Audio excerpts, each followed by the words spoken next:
యాక్చువల్గా మేము సడన్గా ఫేస్ చేసాము ఈ సిచ్యుయేషన్ అంతా. Very few minutes, that is 2 to 4 minutes time.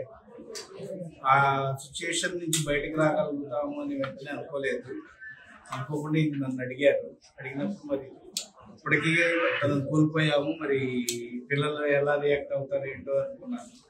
కానీ I feel very proud on their decision. This is their decision only. ఏంటి ఈ అవయవదానం చేయడానికి ప్రధాన కారణం? మీ అమ్మగారు జీవం పోస్తున్నారు, మళ్ళీ ఏమంటారు? ఎవరో ఒకళ్ళైనా మమ్మీ ఆర్గన్స్ ద్వారా ఉంటారు, ఎలాగైనా మమ్మీ ఉంటారు.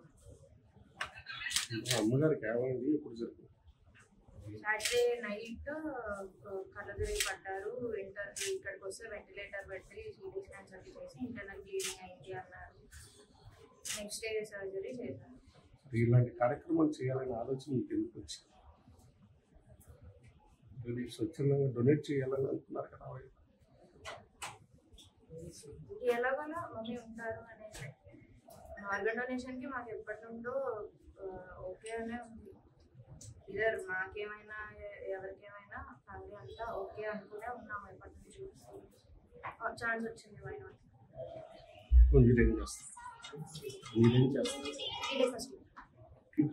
అవయవదానం చేయాలని ఎందుకు ఆలోచన వచ్చింది? మా పేరు కానీ మా మదర్ వల్ల వేరే వాళ్ళకి లైఫ్ వస్తుంది.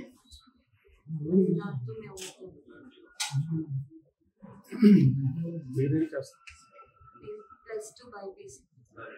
చిన్న వయసులో మంచి నిర్ణయం కుటుంబ సభ్యులంతా కలిసి తీసుకున్నారు. ఇంకొకళ్ళ ప్రాణం పోయాలి, అనేక మంది ప్రాణాల గురించి ఆలోచించారు. దీని మీద మీకు అంత అవగాహన ఎలా కలిగింది? దీనికి ప్రధాన కారకులు చెప్పాను. మమ్మీ సిచ్యువేషన్ కూడా తెలుసు. లోకేష్ గారు మీరు అడగంగానే స్పందించారు కదా, ఎలా ఫీల్ అవుతున్నారు? నాకైతే చాలా హ్యాపీగానే ఉంది. ఫ్రాక్షన్ ఆఫ్ సెకండ్స్లో వేరే వాళ్ళకి వాళ్ళకి